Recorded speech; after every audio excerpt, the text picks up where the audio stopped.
hay un grupo importante de personas de distintas procedencias vinculados al quehacer público en nuestro país, fundamentalmente público y también de educación superior, que están muy interesados en poder conocer más en detalle el tema que hoy día nos convoca. Pero sin embargo encontramos que fue una excelente ocasión el poder recibirla, escuchar de su experiencia, de su conocimiento, pero también en tareas muy concretas en relación a la última legislación ligada a lo que es la dignidad de la persona, la protección de los derechos de las personas, la protección en torno a las necesidades de las personas de vivir un mundo más amable, que esté exento de violencia y, por cierto, que esté exento de cosas tan dramáticas que viven nuestras sociedades de quizás miles de años, ¿no? Como son los temas del acoso. Y en ese sentido estamos bien expectantes, porque la nueva legislación en torno a lo que es los temas del acoso laboral, el acoso sexual también, y la violencia en el ámbito del trabajo, ha tenido algunas modificaciones y hay una nueva ley que es la 21.643, que la tuve que anotar porque para mí es la ley Karin, igual que para muchos de los que están, y que naturalmente viene a confirmar aquello que la Organización Internacional del Trabajo ha instalado desde ya hace tantos años. En 1919 se crea la OIT y ha generado toda una línea y una conducción en torno a cuáles son las normativas que deben privar en el mundo para que las personas desarrollen y ejerzan su tarea laboral, pero en condiciones lo más humanas posibles, ¿no? Y en ese sentido también, entonces, el que se hayan modificado estas normas, que junto a la ley 21.369, que esa me la sé de memoria, que tiene que ver con justamente la integración, yo no diría solo de las mujeres, sino que más bien la integración y la consideración del género para que no hayan discriminaciones de ningún tipo, también forma parte de este conjunto de normativas que no hacen otra cosa, superintendenta, que crear o fortalecer una cultura que necesariamente debe avanzar en la lógica de crear un mundo más humano. Y ahí se inserta nuestro interés como universidad, una universidad que de verdad está al servicio de la inclusión y está al servicio de la calidad humana de vida de las personas a través, naturalmente, de conocimientos técnicos, específicos, académicos, pero también desde una formación muy integral. Entonces a nosotros nos cabe hoy día conocer esto en detalle para poder entonces aplicarlo como se debe. Y aquí darle las gracias a usted, porque hoy día nos visita, nos acompaña, nos va a orientar, no me cabe duda, así como yo personalmente me he sentido siempre acompañada y orientada por usted. Yo quiero rendir ahí un reconocimiento muy especial a Pamela Gana. Pamela Gana, hoy día la ven ustedes, la superintendenta de Seguridad Social de nuestro país, que tiene muchos años de experiencia.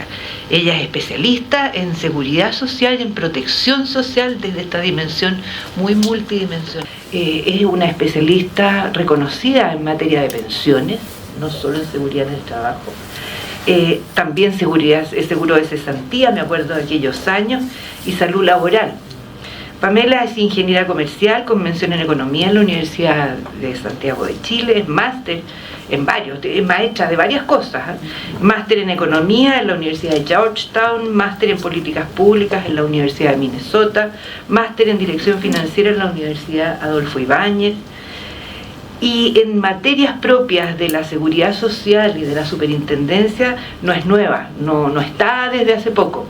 En el año 2014 ya fue, como corresponde, elegida por el Sistema de Alta Dirección Pública como intendenta de Seguridad Social y Salud en el Trabajo.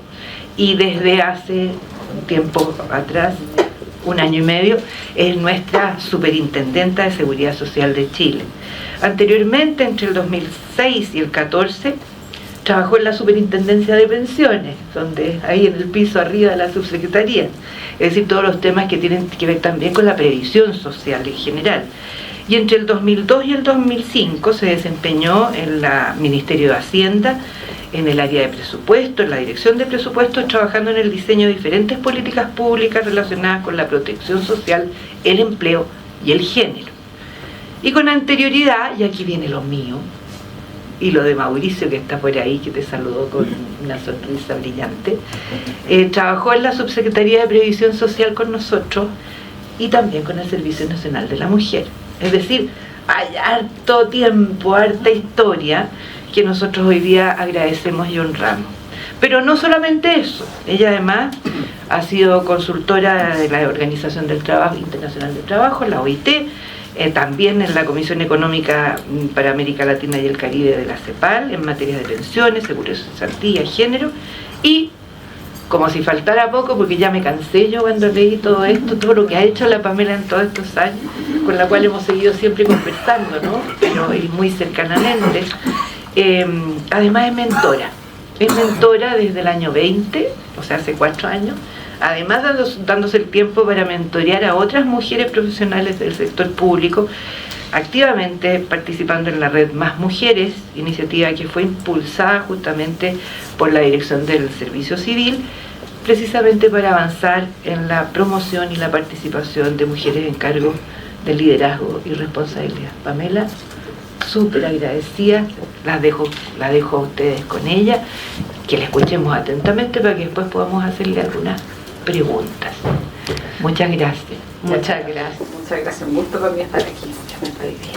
Bueno, y un gusto también poder estar en conversación con la comunidad universitaria.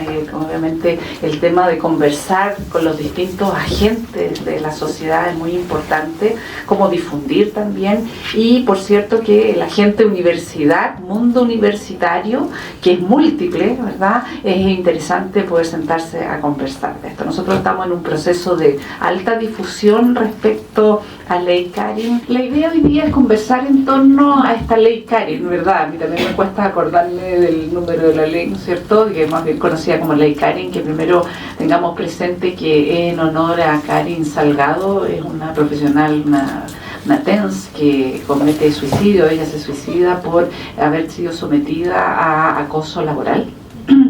Un dato importante, ella tenía 39 años en el momento de cometer el suicidio, una persona joven, y su hermana, que es Claudia Salgado, es la que hace todo el trabajo de generar este espacio, de tener una ley más específica, y que tiene la alianza de algunos importantes personas, diputados en el Congreso, que impulsan esto. Fue un proceso largo, creo que también se ve beneficiado porque está bajo el paraguas del convenio 190 y eso impulsa su tramitación y publicación, y que ya estamos a menos de un mes de entrada en vigencia del proyecto. Entonces la idea hoy día es conversar en torno al proyecto de ley, qué es lo que se viene y los componentes más importantes. El título aquí de la presentación es el protocolo. Yo me voy a basar específicamente en el tema del protocolo, que es la competencia mayor que tiene la Superintendencia de Seguridad Social, y que el protocolo preventivo por acoso laboral, sexual y violencia en el trabajo. Y ahí dice la prevención en el centro, y creo que eso para nosotros es un tema muy importante desde el punto de vista de la seguridad social, entendiendo además que este es un año especial para la seguridad social. Se cumplen 100 años de seguridad social en Chile, porque marca un hito por allá por 1924, la publicación de 3 leyes especiales relacionadas a la seguridad social, y una de esas es específicamente relacionada a temas de seguridad y salud del trabajo. En esos años más seguridad, más que salud, ¿verdad? Por el contexto en el cual se estaba, pero es uno de los hitos importantes, así que este es un año especial, y también es especial que este año también esté saliendo esta ley.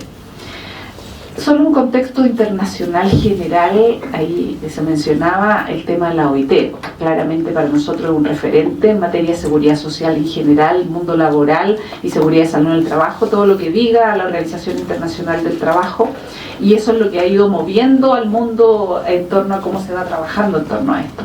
En el 1919 se origina la Organización Internacional del Trabajo, y uno de sus temas centrales dentro de la Constitución que la genera es precisamente la seguridad y salud del trabajo. Pero ello tuvo, y en un contexto en que habían ocurrido en años cercanos al 1919 varios accidentes internacionales de alta connotación y con fallecidos en países que supuestamente estaban más adelantados en el tema. Esto inspira también la colocación dentro de los temas centrales de la OIT, la seguridad y salud del trabajo. Pero si uno mira la evolución de la OIT a través del tiempo, ve que en su inicio estaba más centrado, más que a un tema más global, de una visión más preventiva y global de la seguridad y salud, estaba más centrado en riesgos específicos de exposición a riesgos más específicos, más de orden químico, ¿verdad? Después fue moviéndose hacia algunas condiciones en actividades económicas más específicas, construcción, minería, etcétera, para ir moviéndose después a temas más de protección, como pesos máximos a mover, etcétera. Y hay un vuelco importante en 1981 con la publicación del Convenio 155, que cambia de esta visión más prescriptiva, dado que existe esto, más prescriptiva, a algo más preventivo, a evitemos que ocurra. Y eso en 1981 con el Convenio 155 marca un cambio. Y eso también inspira al mundo a moverse hacia la importancia de la prevención.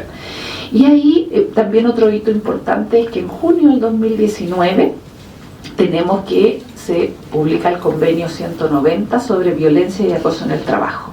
Y ahí hacer un paréntesis de que los convenios internacionales de la OIT no es un tema que se llegue por mayorías, ¿verdad?, sino que es un ambiente de diálogo donde se hace carne ese diálogo tripartito y a nivel de todos los miembros, en las cuales se juntan a conversar y a trabajar en torno a las redacciones de los convenios, en las cuales se miran en los 4 idiomas, palabra por palabra, que acomoda a cada uno y por mayoría. Eso significa que van cediendo unos a otros en cómo queda redactado. Y este convenio 190 tomó 4 años en ver la luz. No hay duda por qué, que costó obviamente llegar a ese consenso, pero lo tenemos a partir de el 2019, un año no menor, que además la OIT estaba cumpliendo los 100 años, el centenario de la OIT. Y en el caso de Chile nosotros también lo ratificamos y en junio del 2023 se hizo depósito del convenio y esto significa que las legislaciones chilenas tienen que adaptarse al cumplimiento de ese convenio. Entonces muchas preguntas surgen: ¿qué es el convenio 190 versus Ley Carin? Ley Carin es una parte bien importante dentro de la legislación que se tiene que adaptar dentro del convenio. No lo es todo, quedan algunos componentes menores fuera, pero es la parte central. Yo diría un 80% del convenio está a través de Ley Carin. Y además otro tema importante que para los que nos dedicamos a los temas de seguridad social y seguridad y salud del trabajo en específico, es que en junio del 2022 la OIT declara como 5º derecho fundamental el derecho a un entorno sano y seguro. Y es importante hablar de entorno porque también ha habido un movimiento entre que primero era cómo era mi espacio, lo que yo utilizo, que sea ergonómicamente saludable para mí. Después entraron temas como por ejemplo la luz, que ya hablaba más del espacio, y hoy día estamos hablando del entorno ya sano y seguro, y eso involucra lo que son la seguridad, el salud del trabajo en torno a la salud mental. Y ahí es cuando nos va a bajar todo este preámbulo para decir, para llegar a esto como de lo más macro. Siempre a mí me gusta hablar desde lo más macro, cómo se sitúa algo que vamos a hablar dentro de un ambiente más amplio, creo que es importante señalarlo. Entonces, ¿qué hemos tenido en Chile? Tenemos algo avances legislativos en torno a acoso sexual. En torno a acoso sexual tenemos que en el 2005 se tipifica y sanciona el acoso sexual. En el 2012 también se entra con modificación, tanto en el 2005 como en el 2012, modificación del Código del Trabajo, sancionando prácticas sobre acoso laboral. Y ahora, a partir del 1 de agosto, que entra en vigencia la ley 21.643, más conocida como Ley Carin, que hace modificaciones al Código del Trabajo, pero también a otros cuerpos legales. Pero además tenemos, porque como les decía, esto se enmarca, la salud mental se enmarca dentro de un ámbito mayor que es la salud laboral, la salud ocupacional, ¿verdad?, todo lo que es seguridad y salud del trabajo, todo lo que es seguridad social. También nosotros teníamos ya desde hace un tiempo, específicamente desde el 2013, que está vigente el protocolo de vigilancia de riesgos psicosociales en el trabajo. Y eso dio pie para que se estableciera a través, esto del Ministerio de Salud, estos protocolos de vigilancia, pero dio pie para que la Superintendencia de Seguridad Social normara lo que era en ese momento el cuestionario Suceso ISTAS 21, que ayuda a medir cuál es el riesgo psicosocial para poder establecer medidas preventivas. Y aquí también poner un marco general, todo lo que es prevención de riesgo, que es una disciplina antigua dentro del ámbito laboral, tiene como metodología siempre que hay que, en cualquier riesgo, que hay que identificar un peligro, medirlo, lo cual significa, para poder priorizar también, generar medidas preventivas que vayan a la base de lo que genera dicho riesgo, y eso poder generar esas medidas preventivas que ojalá sean generadas de manera participativa en el interior de las organizaciones, e ir monitoreándolas, ir mirando cuáles son sus efectos, quiénes son los responsables, cómo los vamos a medir su efecto, cuándo vamos a hacer una revisión, la mejora continua, etc. Siempre está ese ciclo dentro de lo que es la prevención de riesgo, que se aplica desde la minería hasta una universidad a hacer ese mismo proceso. Y los riesgos psicosociales no están exentos de eso, también tiene esa misma metodología. Por lo tanto, está basado en aquello. La ley Karen en especial tiene altos componentes, regula obviamente las definiciones de lo que es acoso sexual, laboral y violencia en el trabajo, establece protocolo de prevención de la obligación del empleador de tener un protocolo de prevención para el acoso laboral, sexual y violencia en el trabajo. También establece que hay que tener medidas de resguardo y reconocimiento de la atención psicológica temprana, que vamos a hablar un poco más en detalle, el perfeccionamiento de procesos de investigación, que de hecho ayer en la tarde fue tomado a razón el reglamento por parte de la Contraloría, que va a normar todo el proceso de investigación, de denuncia, investigación y sanción por parte de la entidad empleadora, y se refuerza también los roles de la Dirección del Trabajo y la Contraloría. Nosotros lo que vamos a hablar más en detalle respecto al protocolo, que es lo que nosotros normamos. Salió una circular el pasado 7 de junio, ya hace casi un poco menos de un mes, que nos preocupamos de que saliera prontamente para que las entidades empleadoras pudieran empezar a trabajar en esto. Entonces, la salud mental desde una gestión estratégica. Nosotros desde hace muchos años que estamos hablando de temas de salud mental, de la gestión de la salud mental, pero también queremos relacionarlo, y a partir del año pasado, cuando empezamos a promocionar el nuevo cuestionario CEAL-SM, que es el cuestionario de evaluación de ambientes laborales en salud mental, empezamos a focalizarlo mucho en que esto no es solo el cumplimiento del checklist de que si me vienen a fiscalizar yo lo tenga hecho, sino que hace tiempo que ya estamos hablando de cómo se relaciona con una cosa más estratégica de la entidad empleadora. Pensemos que en 2023 el 68% de las enfermedades profesionales fueron de salud mental. De esas generan en promedio un ausentismo de 43 días, la más alta dentro de los diagnósticos de enfermedades profesionales.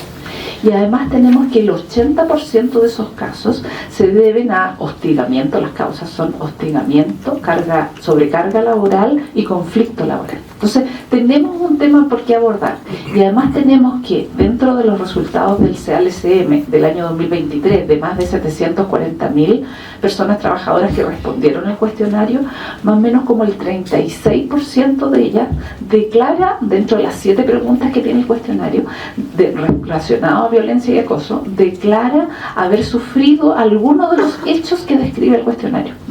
Entonces estamos hablando, estoy diciendo que todo eso sea de acoso laboral y sexual o violencia del trabajo, pero hay indicios de lo cual tenemos que preocuparnos. Entonces, ¿cómo lo ponemos dentro del ámbito de la gestión, dentro de una gestión estratégica? Las organizaciones que no están entendiendo esto, porque algo les falta dentro del entendimiento de lo que es conveniente.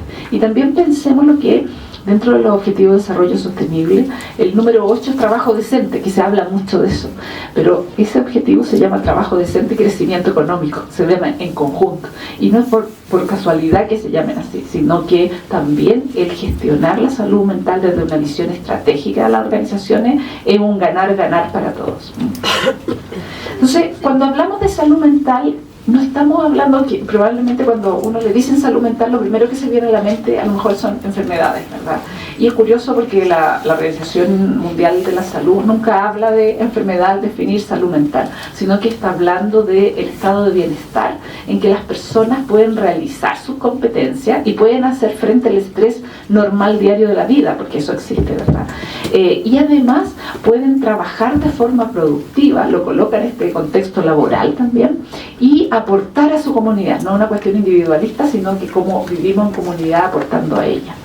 Y obviamente como nosotros somos múltiples, nos relacionamos en nuestros trabajos, nos relacionamos con nuestra familia, con la comunidad donde vivimos, etc.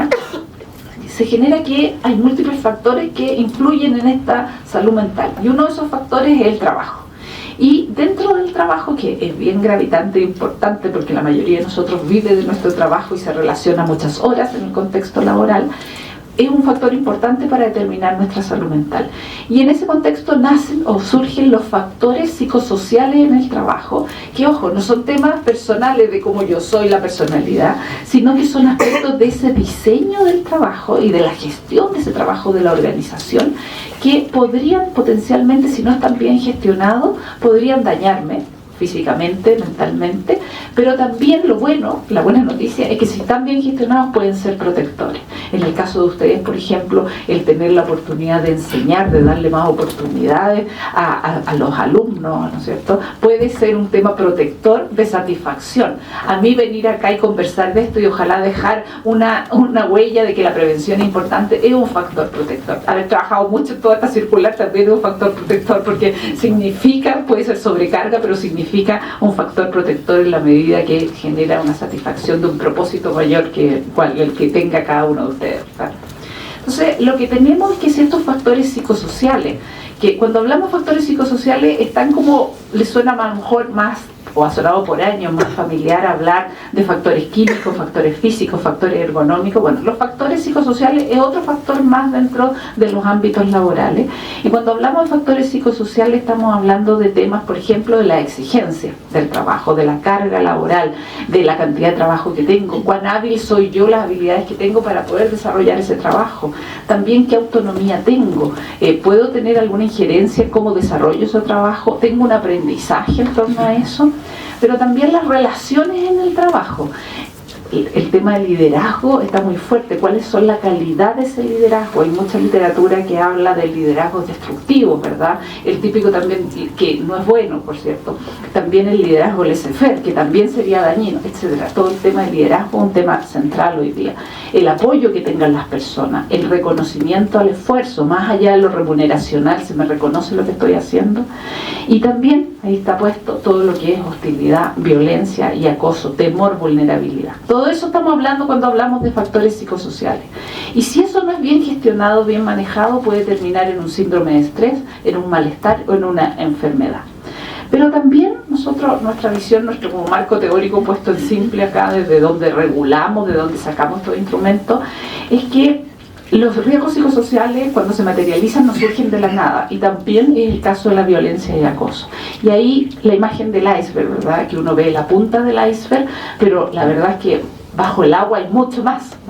Y lo que nosotros decimos en torno a esto es que cuando existe una gestión de los riesgos psicosociales inadecuada, que todo lo que estábamos hablando, esta sobrecarga laboral que no está bien repartida, que no existen perfiles de cargo, que las jornadas son muy rígidas, etcétera.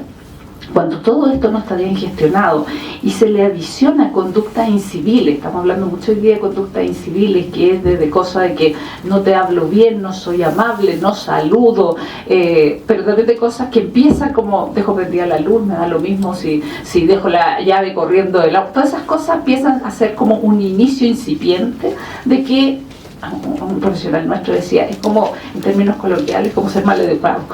No lo quisimos poner así en la circular, pero lo encontramos que era como de loco, pero para darle un aterrizaje, esas acciones incívicas, no estamos diciendo que eso sea acoso, sino que generan un espacio de un trato que no es la base de un trato digno. Y además, por cierto, el sexismo, el tema de violencia y acoso en el trabajo y los riesgos psicosociales en general, tienen un componente de perspectiva de género muy grande. Entonces, cuando entramos en temas de sexismo, que ahí en la circular entramos harto en esa discusión, creo que el conjunto de estos factores psicosociales no bien gestionados, más conducta incívica y sexismo, generan el espacio, el caldo de cultivo perfecto para que puede ocurrir una escalada que termina con estas acciones de violencia y acoso. Entonces, ese es como el marco general de donde hablamos. Ahora, en específico la ley Karin avanza harto y está acorde al convenio 190, por eso yo partía un poco hablando del convenio 190, porque en algunas ocasiones íbamos a ver algunas definiciones que algunos dicen, oye, pero no nos habremos pasado varios pueblos al normar, al legislar de esta forma, y la verdad es que no. está dentro de las directrices del convenio 190. Entonces eso es importante tenerlo presente. Y la base de las definiciones de la ley 21.643 es que las relaciones laborales deben desarrollarse y fundarse en un trato libre de violencia, compatible con la dignidad de las personas y con perspectiva de género. O sea, es la base de esta ley, que pone en el centro el relacionamiento de respeto y dignidad de las personas, mirándolo siempre como parte de la dignidad de un derecho fundamental, ¿verdad? Que es derecho fundamental del entorno sano y seguro que les mencionaba, que era como el quinto nuevo derecho fundamental de la OIT. Y entra en definiciones de acoso sexual, acoso laboral y violencia en el trabajo. El acoso sexual lo está entendiendo y creo que ahí hay menos discusión, ¿verdad? Hay menos discusión de lo que puede entenderse por un acoso sexual, y que se entiende porque por tal el que una persona realice de forma indebida y por cualquier medio. Eso ya empieza a ser importante, que entre el tema de cualquier medio que estamos hablando hoy día tan conectados, ¿verdad? Requerimientos de carácter sexual no consentido por quien los realice, y que amenacen, y aquí es importante porque pone consecuencias la ley también, y que amenace o perjudique la situación laboral o oportunidades de empleo.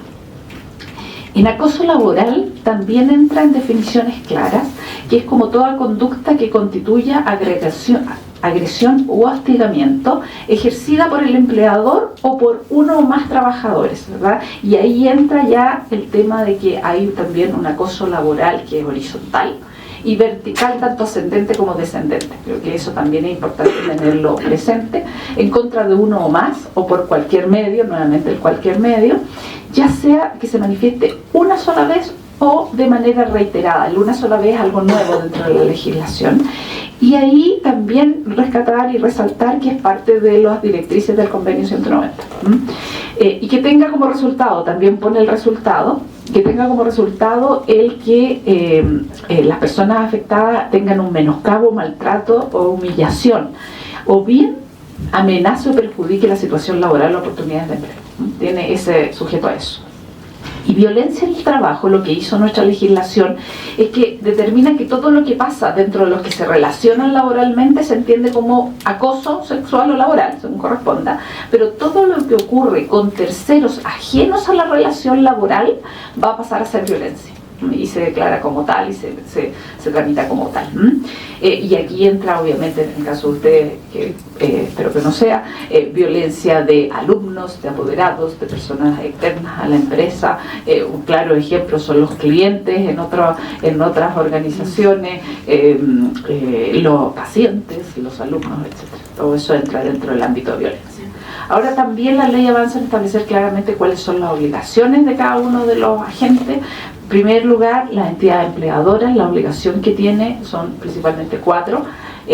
Uno, que es elaborar, implementar, difundir y sensibilizar respecto al protocolo que estamos hablando de prevención de violencia, acoso laboral y sexual en el trabajo, y incorporarlo en los reglamentos internos de orden, higiene y seguridad. En segundo lugar, debe informar a los trabajadores, a las personas trabajadoras respecto a las formas de denuncia. Informar respecto a todo, pero además informar sobre cómo se denuncia. O sea, cuando se haga el proceso de denuncia, investigación y sanción, se tiene que informar de cuál es el canal de denuncia, tanto al interior de la organización como en específico de la dirección del trabajo, que es la otra alternativa. Y además, no informar en cualquier momento, sino que informar semestralmente. Esto a veces llama la atención, pero todos somos somos receptores de información, que cuando no estamos afectos a un tema de información pasa, ¿no? Entonces, por eso la importancia de la información semestral de los conductores, los maquinistas de trenes, que ocurren, no es poco frecuente que ocurran atropellos, y lo cual significa un shock también para el trabajador, para el maquinista. Entonces, estos programas surgen hace ya varios años a raíz de este tipo de eventos, de accidentes lamentables, y hoy nosotros habíamos normado esto antes de la ICAREN, habíamos normado para profundizar un poco más la mejora de estos programas, así que nos vino muy bien porque ahora también estamos ahí apuntalando un poco más. Y en cuarto lugar, tiene la obligación el empleador de generar un procedimiento de denuncia, investigación y sanción de las denuncias que reciba al interior de la empresa sobre acoso laboral y sexual, y que, como les decía, ayer salió publicado el decreto 21 del Ministerio del Trabajo y Previsión Social, ya salió tomado razón, así que ahí también está toda la información para generarlo. Entonces, en resumen, la Superintendencia de Seguridad Social, la ley estableció que la Suceso tenía que emitir toda la norma para que se hicieran los protocolos, refiriéndome específico a los protocolos. Nosotros además decidimos ahí que no solo íbamos a emitir un protocolo con las directrices, sino que emitir un protocolo tipo. Esto significa que dentro de la normativa, y ustedes van a nuestra página web y hay un banner que dice descargue el protocolo tipo, que ayuda como inspiración. No es imposible, esto no es una bala de plata, es un traje a la medida, ¿verdad? Pero es muy útil porque en el fondo va con instrucciones. Oiga, aquí usted tiene que poner, pregúntese tal cosa. Creo que es muy útil. ¿Por qué hicimos esto? En plena pandemia, cuando también surgieron que los empleadores tenían que hacer protocolos para evitar contagio, hicimos lo mismo. También teníamos que emitir directrices y consideramos que era útil para ayudar en ese desastre, ayudar al empleador a que tener algunos elementos. Entonces aquí copiamos lo mismo y sacamos ese protocolo tipo. Nos han contado que ha sido muy útil, que han visto gente así escribiendo su protocolo con el protocolo BIM, así que estamos muy felices por eso. Obviamente que es perfectible, la idea es que cada uno lo haga suyo, pero que sirva como base. Y también lo acompañamos en la circular con otro instrumento, que no es el caso de ustedes, pero que se los menciono también por si tienen a alguien conocido de empresas de menor tamaño. Las empresas de menor tamaño no siempre tienen estructuras preventivas, departamentos de prevención o especialistas. Entonces lo que hicimos fue sacar una guía, una pauta referencial para las empresas de menor tamaño relacionado a la identificación de los riesgos, para que sirva después eso como componente para poder hacer el protocolo. Así que eso creo que es muy útil. Entonces, bueno, nosotros emitimos esta circular, que nunca me acuerdo del número que es, pero más adelante viene el número. Y las mutualidades, el rol que tienen es que tienen que entregar la asistencia técnica. No sé en qué mutualidad están ustedes, no veo cartelito, así que entonces la H tiene que entregar asistencia técnica para que ustedes puedan hacer este protocolo. Ellos ya hace tiempo, hace ya algunas semanas, están en plena difusión, están entregando información vía emails, etcétera, para poder avanzar en este protocolo. Y también, y el empleador tiene que hacer la elaboración de este protocolo. ¿Cuál es el contenido que tiene que tener este protocolo, que está en nuestra circular? Primero, el protocolo tiene que partir con el establecimiento de una política de prevención. Cuando uno habla de política suena como tan presuntuoso, pero la verdad es que esto no es más que una declaración de compromiso por parte de la entidad empleadora. Ejemplos: no sé, la universidad se compromete a que todo el trato sea un trato digno, con la persona en el centro, bla, bla, con cero tolerancia a acciones. A eso nos referimos cuando decimos que da el marco, obviamente inspirado en el respeto a las personas, la dignidad, la prevención. En segundo lugar, la ley estableció contenidos mínimos que nosotros a través de nuestra circular le damos una bajada más concreta. Primero, todo esto es siguiendo lo que yo les decía dentro de la disciplina de riesgo del trabajo: identifique, mida, genere medidas preventivas, ¿cierto? Y en ese contexto lo primero que establece como obligación es identificar esos peligros, ¿cierto? Y ese sentido, estamos hablando de violencia y acoso en el trabajo, nosotros lo que damos como referencia es que las empresas, las entidades debieron haber hecho ya el CALSM, y si no lo han hecho pueden tomarlo como referencia las preguntas que están en torno a violencia y el acoso en el trabajo, que son 7 preguntas, que son estas. Esos puntitos son solo como referencia, pero son 7 preguntas que están relacionadas a que preguntan, por ejemplo, en los últimos 12 meses ¿ha estado expuesto a bromas desagradables? O pregunta, durante los últimos 12 meses ¿ha estado expuesto a acoso sexual, a violencia física, etcétera? Entonces, tomar como referencia los resultados que se obtuvieron en esto, y si no han hecho el CALSM, tomarlo como referencia para empezar a pensar cuáles son los riesgos a los que ustedes están expuestos, ¿verdad? Y también lo que nosotros decimos en la circular: independiente que el resultado del CALSM haya sido riesgo bajo, porque el cuestionario entrega riesgo alto, medio y bajo, la invitación es que no se queden con el resultado de que, no, el CALSM me dio riesgo bajo, así que no tengo nada que hacer, o el CALSM me dio la dimensión violencia y acoso, que es una de las dimensiones, me dio riesgo bajo, no tengo nada que hacer. No, sino que vaya a los resultados de las respuestas. Los empleadores reciben las bases de datos de resultados de respuesta, que todo esto está nominado, por cierto, pero que vayan a ver y miren: oye, ¿sabéis qué? En esta pregunta alguien respondió diferente que no, alguien respondió chuta, no, alguien, unas pocas veces mensual, algo respondió alguien. Entonces, miremos en torno a eso y empecemos a partir de ahí poder generar cuáles son nuestros riesgos. Y de ahí parte. Entonces ya tenemos identificado, voy a inventar, uno de los riesgos es que un alumno me agreda, que algún alumno. Entonces, partamos desde ahí, esa es la agresión. Marcaron en una de estas que sí, ¿cuál es la agresión? La agresión es por parte de un alumno, de la calle, lo que sea. Entonces, partamos desde ahí a empezar a desglosar cuáles son esos potenciales riesgos relacionados a este tema. Por lo tanto, eso es la identificación de peligro y ponerle probabilidad de ocurrencia, qué tan posible es que esto ocurra, qué tan grave es el resultado para enfocarlo. En segundo lugar, es generar las medidas preventivas. Si yo supe, por ejemplo, de que uno de mis riesgos era la violencia por parte de alguien, o liderazgos disfuncionales, o sobrecarga laboral, bueno, ¿qué medida preventiva vamos a generar en torno a esto? O falta de reconocimiento. ¿Qué vamos a hacer organizacionalmente para poder abordarla? Y esto es lo que, en la segunda parte, es lo que se exige. A todo esto el protocolo tipo trató de ser lo más didáctico posible, que tiene cuadros, no solo guías, sino que tiene cuadros, y este es el riesgo identificado, esto es lo que queremos hacer, etc.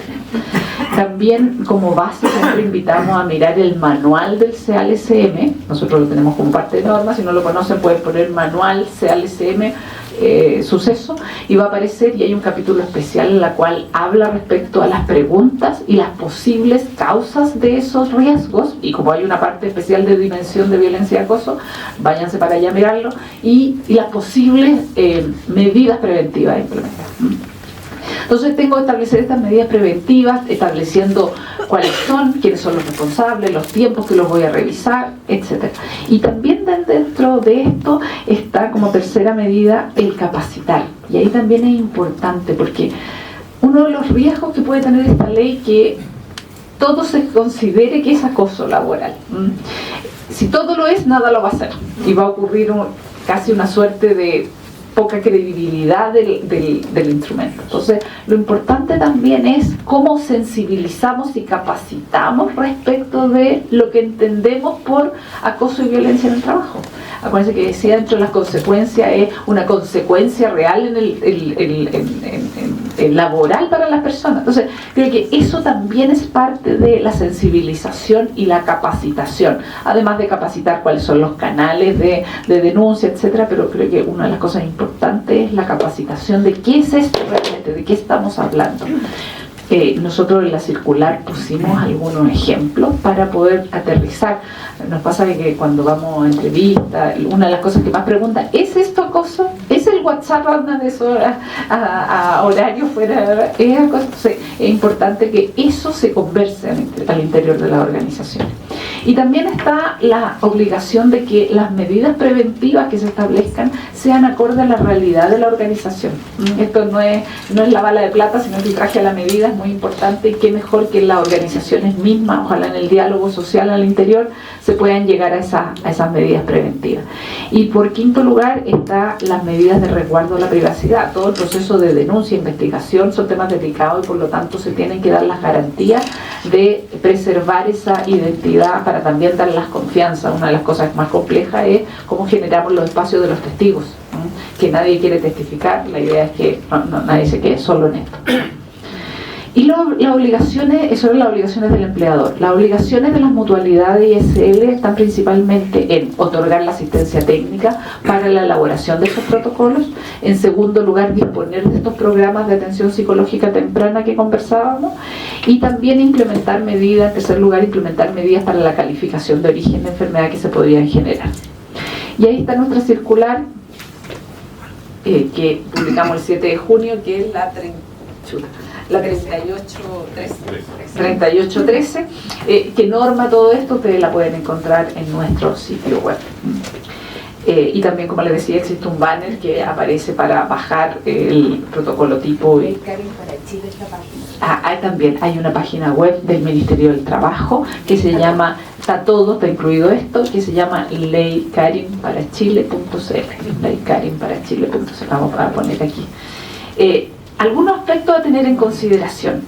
No hay listado predeterminado de acciones que constituyan acoso o violencia en el trabajo. No hay. Cada cosa se tiene que evaluar en su contexto, ¿verdad? Y en su mérito. Eso es muy importante, por lo que le decía hace como 2 meses anduvo circulando en prensa, algo que decía como 18 acciones que constituyen delito de acoso laboral. No es así. Y ahí nosotros quisimos poner ejemplos en nuestra circular. Nosotros tenemos una visión regulatoria de que la regulación tiene que generar certeza. Y parte de la certeza es la claridad, no solo que la entendamos entre nosotros, que somos los que normamos o los fiscalizados, sino que también la ciudadanía le trate de entenderla. Y eso no es fácil, viniendo de organizaciones tan técnicas como nosotros, y también a veces genera sustos de que, oye, pero si ponemos esto se va a entender mal. Ustedes no se imaginan cuánto pensamos en el título de arriba, que dice ejemplos de conducta que el empleador debe prevenir y controlar. No es acciones que son acoso laboral y sexual, ¿verdad? Entonces quisimos poner ejemplo. En acoso sexual ya decíamos que a lo mejor es más familiar el conocimiento, que se describe, por ejemplo, presionar a alguien para que realice una actividad sexual en contra de su voluntad mediante amenazas, manipulación u otros medios, y en general cualquier requerimiento de carácter sexual no consentido por la persona que lo recibe, ¿verdad? En acoso laboral partimos con este ejemplo que es típico que nos preguntan, que es el juzgar el desempeño de un trabajador, pero de manera ofensiva. Por cierto que dentro de la relación laboral siempre hay un espacio de comentario, corrección, evaluación de desempeño, como queramos llamarlo, en la cual se pide la realización del trabajo en tiempo y forma de calidad, ¿verdad? Pero muy distinto hacerlo de manera correcta a hacerlo de una forma ofensiva. Eso es lo que estamos hablando, de una manera ofensiva, es lo que le adiciona un componente que no es adecuado en el contexto de no acoso laboral. Aislamiento, cortar y restringir el contacto de las personas, menoscabo en general, expresar intenciones de dañar o intimidar a alguien verbalmente. Ahí lo invito obviamente a mirar nuestra circular, la presentación también se las dejamos disponibles. También pusimos ejemplos de violencia en el trabajo, gritos, amenazas, robo, asalto en el lugar de trabajo, etc. Y pusimos también estos ejemplos de comportamientos incívicos, ¿verdad? En el contexto de que son cosas que hay que prevenir. Que son cosas que hay que prevenir. Y ahí, por ejemplo, no es una acción muy cívica, o sea, es una acción cívica usar un tono de voz apropiado, ¿cierto? Y carente de agresividad. Eso es lo que quisiéramos. El respeto a los espacios personales del resto de las personas trabajadoras, propendiendo a consultar en caso de dudas sobre uso de herramientas, materiales, esto de que me saca mi lápiz, cosas así, que son acciones incívicas. Insisto, no estamos diciendo que eso es acoso, sino que es parte de un relacionamiento de no buen trato, que puede ir escalando a otras. Y sexismo, comentarios denigrantes para las mujeres o diversidades basados en dicha condición, comentarios sobre fenómenos fisiológicos de una mujer o diversidades, silenciamiento, ninguneo basado en sexo y género, ¿verdad? También que son acciones que hay que evitar. Entonces, claramente no hay un listado predeterminado, sino que todo se tiene que evaluar en su mérito y en el contexto de la definición. En segundo lugar, es importante tener presente que es diferente el proceso de una investigación de acoso laboral y sexual a un proceso de calificación de origen de enfermedad. Porque una cosa es que yo haya sufrido una situación de violencia, acoso laboral o sexual, hago la denuncia en mi empleador o en la dirección del trabajo si así lo estimo conveniente, empieza un proceso, el trabajador va a ser derivado a una atención psicológica temprana, que podría no querer tenerla, o podría tenerla y se acabe ahí el proceso de la mutualidad. Pero también podría pasar que el trabajador se sienta enfermo. Pero podría pasar muchas veces que yo sufro una situación de acoso laboral o sexual y no me siento enfermo. O es atendido por atención psicológica temprano y no hay un diagnóstico posterior, ¿cierto? Que termina ahí. Y en ese caso no va a haber algo por parte de la mutualidad. Pero sí podría darse que sí, y ahí va a seguir un proceso de calificación de origen de enfermedad tradicional de la enfermedad en este contexto. Pero son procesos distintos, ¿no? Va a ser difícil ese engranaje de que se entienda aquello, pero siempre nosotros lo señalamos. Y por último, creo que algo lo más importante, el mensaje, además de toda esta información, es que tenemos que tomarnos la oportunidad. Yo decía, existe un 68% de las enfermedades laborales que fueron de salud mental, los días de ausentismo, cuánto han declarado tener esto. Por cierto que hay de qué preocuparse, pero también da la oportunidad de ver el vaso medio lleno. Y ese vaso medio lleno es la oportunidad que tenemos hoy día, que la hemos tenido harto tiempo, pero que tenemos hoy día además de no solo hacer el cumplimiento del checklist de que tenemos un protocolo que es preventivo, etcétera, sino cómo lo vemos como parte de una oportunidad de la gestión estratégica de las organizaciones para finalmente una oportunidad para finalmente tener personas más sanas y seguras con un mayor bienestar, que por cierto es lo central de un trato digno y de un relacionamiento laboral, pero también que va a tener un resultado de menor ausentismo, mayor compromiso, etcétera, y eso también implica mejores resultados para la organización. Así que esa es la oportunidad. Muchas gracias.